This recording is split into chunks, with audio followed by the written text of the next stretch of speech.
because we can do something of beneficial to the surgical community only if we publish this data.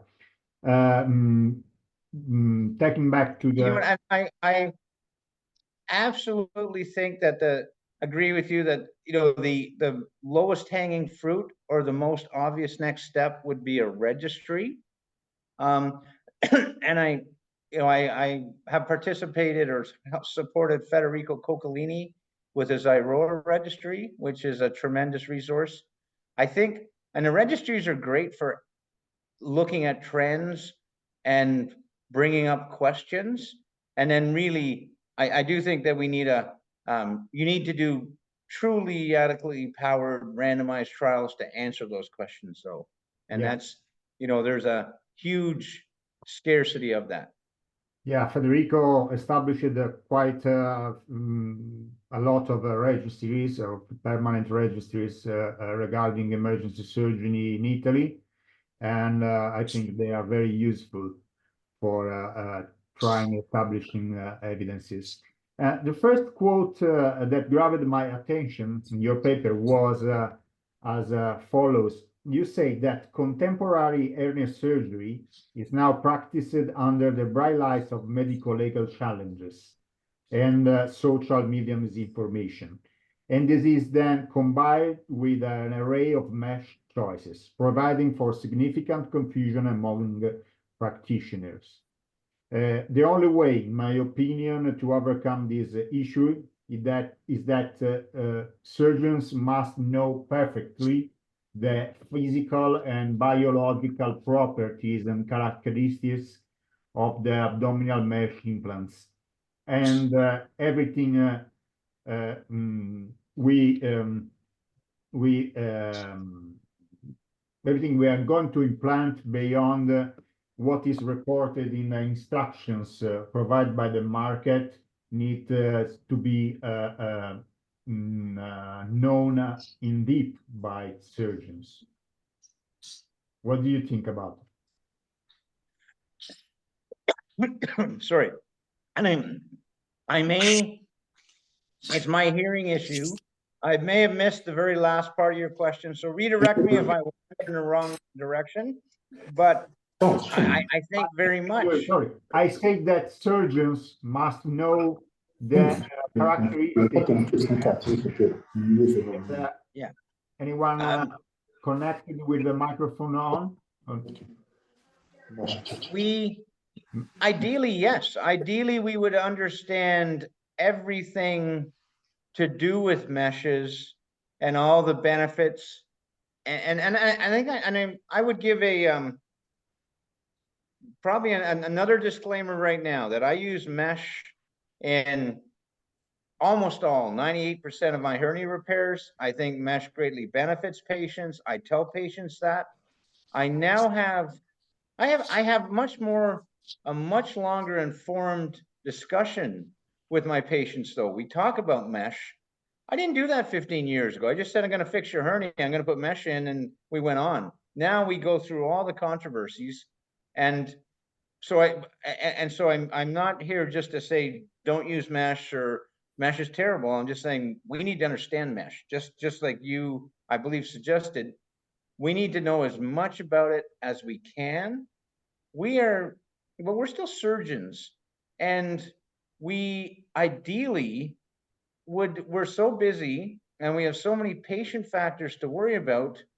I always, for most of my career, had assumed that somebody had already figured this all out. And when we open it in the operating room, all the homework has been done. And this is a safe, effective device that now I am, you know, at the end of this whole chain of research scientists and regulators and marketing and hospital supply, at the end of this long chain, it's us and the patient. And we're the person that actually did it. And then when a patient has a problem, they don't come back to anybody else. They come back to us and they say, look what's happening. So I think we should know as much as possible, but we can't know everything. And we shouldn't be in that situation where there's so many unknowns. And that quote about practicing under the bright lights of, medical legal consequences, we don't have it as bad in Canada as I believe they do in the United States. And I have heard some presentations and had discussions with American surgeons who now say there's billboards that say, did you have a hernia? Have you got pain? Well, here's where you call me to sue.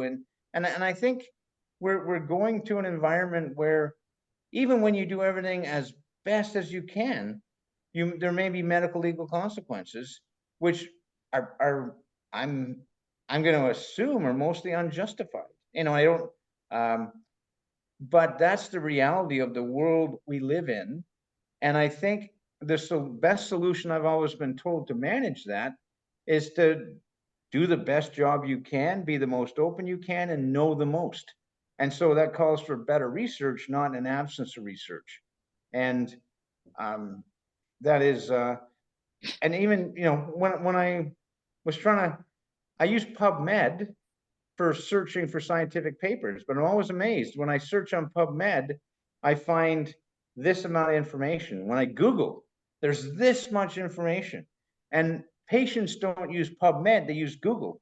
And I'm amazed at how much, what I believe, disinformation. A patient's never going to get to the truth about hernia mesh when they Google. All they're going to get is legal sites that will say this absolutely, this is, the mesh did this with complete certainty. And I go, how can they say that? There's no science, but I don't know, it's Google. Yes, and that's the next question for you, because another issue concerned the fact that a wide range of complications have been imputed to mesh positioning. The vast majority of whose have never been confirmed by scientific evidence.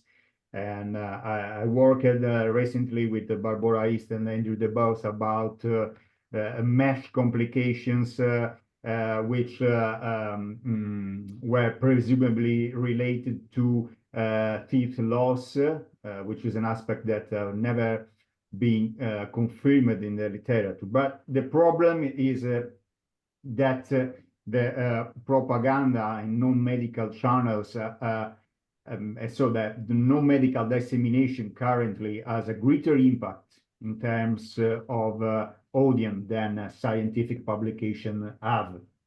And this is a huge source of bias that the surgical community should be able to manage and to navigate towards a safe way, as you told earlier. Another problem is the follow-up time, because as you remarked in your paper, patients with enteroprosthetic fistula tend to present much later than the commonest follow-up period time in scientific work.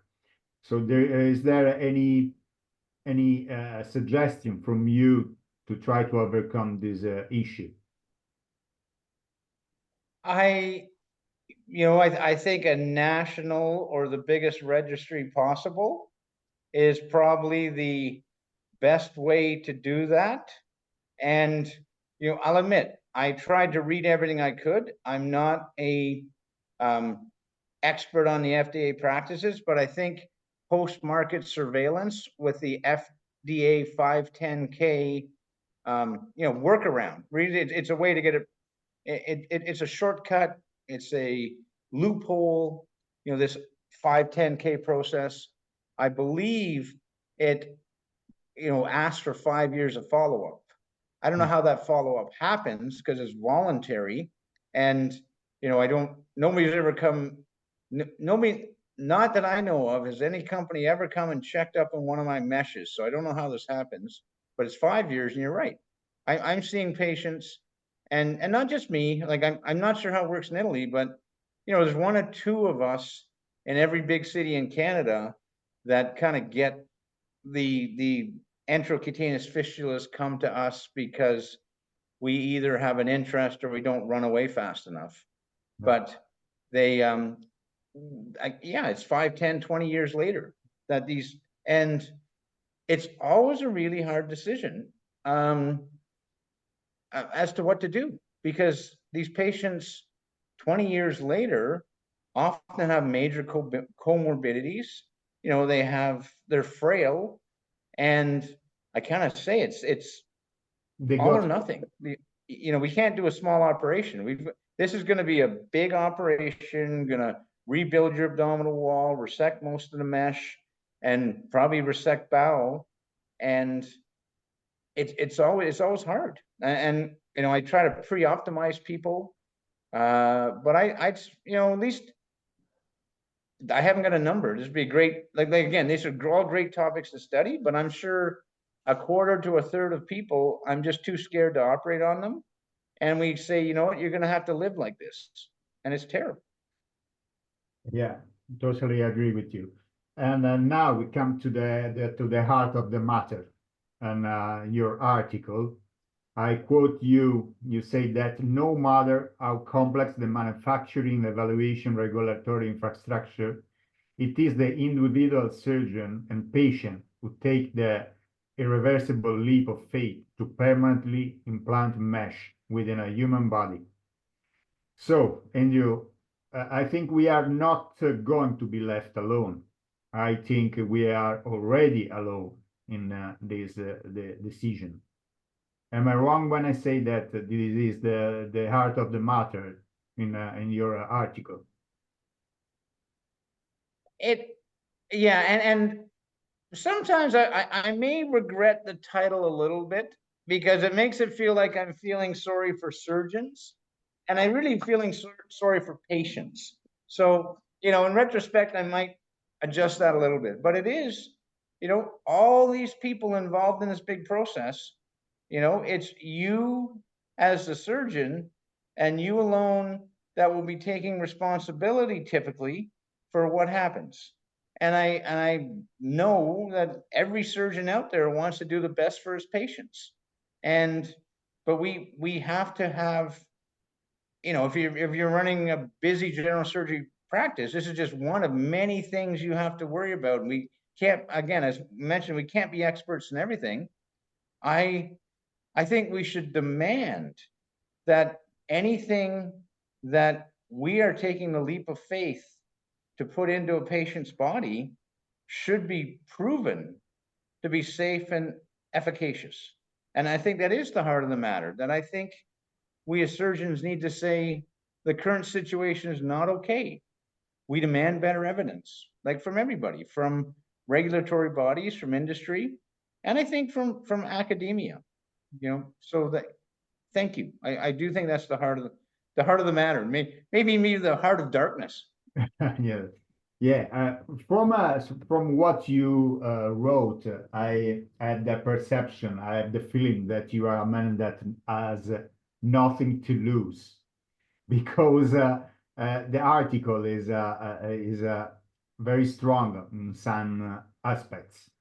You say that in your opinion, and in my opinion also, all the devices that are going to be released in the market must go through a phase 1, phase 3, and finally a phase 2 prospective randomized trial before they can be released in the market. Do you think this is possible also for all kinds of types of implants and all kinds of types of energy devices or something like that?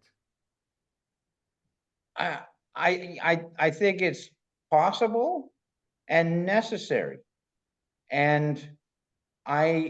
But I guess it's only going to be possible if society and our regulatory bodies mandate that it's now required.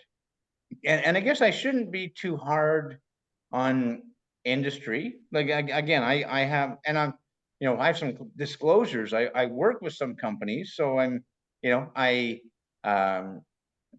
have consulted for some entities. If they don't have to do it, and they are